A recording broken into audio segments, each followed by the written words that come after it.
英語聞き流しリスニング、英語テキストと MP3 ダウンロード、その他の物語はホームページからお聞きいただけます。88thpp.com 88thpp.com Chapter 18 Away to the South. Dorothy wept bitterly at the passing of her hope to get home to Kansas again, but when she thought it all over she was glad she had not gone up in a balloon. And she also felt sorry at losing Oz, and so did her companions.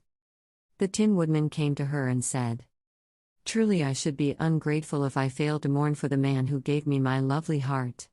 I should like to cry a little because Oz is gone, if you will kindly wipe away my tears, so that I shall not rust." With pleasure, she answered and brought a towel at once. Then the Tin Woodman wept for several minutes, and she watched the tears carefully and wiped them away with the towel. When he had finished, he thanked her kindly and oiled himself thoroughly with his jeweled oil can, to guard against mishap. The Scarecrow was now the ruler of the Emerald City, and although he was not a wizard the people were proud of him. For, they said, there is not another city in all the world that is ruled by a stuffed man. And, so far as they knew, they were quite right. The morning after the balloon had gone up with Oz, the four travelers met in the throne room and talked matters over. The Scarecrow sat in the big throne and the others stood respectfully before him. "We are not so unlucky," said the new ruler, "for this palace and the Emerald City belong to us, and we can do just as we please. When I remember that a short time ago I was up on a pole in a farmer's cornfield, and that now I am the ruler of this beautiful city, I am quite satisfied with my lot. I also," said the Tin Woodman, "am well pleased with my new heart, and, really, that was the only thing I wished in all the world. For my part, I am content in knowing I am as brave as any beast that ever lived, if not braver," said the Lion modestly. "If Dorothy would only be contented to live in the Emerald City," continued the Scarecrow, "we might all be happy together." "But I don't want to live here," cried Dorothy. "I want to go to Kansas, and live with Aunt Em and Uncle Henry." "Well, then, what can be done?" inquired the Woodman. The Scarecrow decided to think, and he thought so hard that the pins and needles began to stick out of his brains. Finally he said, "Why not call the winged monkeys and ask them to carry you over the desert?" "I never thought of that," said Dorothy joyfully. "It's just the thing. I'll go at once for the golden cap." When she brought it into the throne room she spoke the magic words, and soon the band of winged monkeys flew in through the open window and stood beside her. "This is the second time you have called us," said the Monkey King, bowing before the little girl. "What do you wish?" "I want you to fly with me to Kansas," said Dorothy. But the Monkey King shook his head. "That cannot be done," he said. "We belong to this country alone and cannot leave it. There has never been a winged monkey in Kansas yet, and I suppose there never will be, for they don't belong there. We shall be glad to serve you in any way in our power, but we cannot cross the desert. Goodbye." And with another bow, the Monkey King spread his wings and flew away through the window, followed by all his band. Dorothy was ready to cry with disappointment. "I have wasted the charm of the golden cap to no purpose," she said, "for the winged monkeys cannot help me." "It is certainly too bad," said the tender-hearted Woodman. The Scarecrow was thinking again, and his head bulged out so horribly that Dorothy feared it would burst. "Let us call in the soldier with the green whiskers," he said, and ask his advice.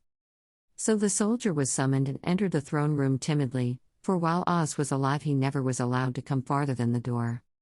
"This little girl," said the Scarecrow to the soldier, "wishes to cross the desert.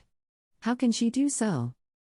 "I cannot tell," answered the soldier, "for nobody has ever crossed the desert, unless it is Oz himself." "Is there no one who can help me?" asked Dorothy earnestly. "Glinda might," he suggested. "Who is Glinda?" inquired the Scarecrow. "The Witch of the South. She is the most powerful of all the witches and rules over the Quadlings. Besides, her castle stands on the edge of the desert, so she may know a way to cross it." "Glinda is a good witch, isn't she?" asked the child. "The Quadlings think she is good," said the soldier, "and she is kind to everyone. I have heard that Glinda is a beautiful woman, who knows how to keep young in spite of the many years she has lived." "How can I get to her castle?" asked Dorothy. "The road is straight to the south," he answered, "but it is said to be full of dangers to travelers. There are wild beasts in the woods, and a race of queer men who do not like strangers to cross their country. For this reason none of the Quadlings ever come to the Emerald City. The soldier then left them and the Scarecrow said, "It seems, in spite of dangers, that the best thing Dorothy can do is to travel to the land of the South and ask Glinda to help her. For, of course, if Dorothy stays here she will never get back to Kansas."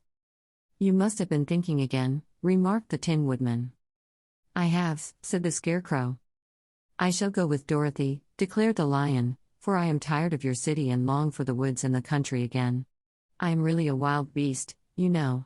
Besides, Dorothy will need someone to protect her." "That is true," agreed the Woodman. "My axe may be of service to her, so I also will go with her to the land of the South." "When shall we start?" asked the Scarecrow. "Are you going?" they asked, in surprise. "Certainly. If it wasn't for Dorothy I should never have had brains. She lifted me from the pole in the cornfield and brought me to the Emerald City. So my good luck is all due to her, and I shall never leave her until she starts back to Kansas for good and all." "Thank you," said Dorothy gratefully.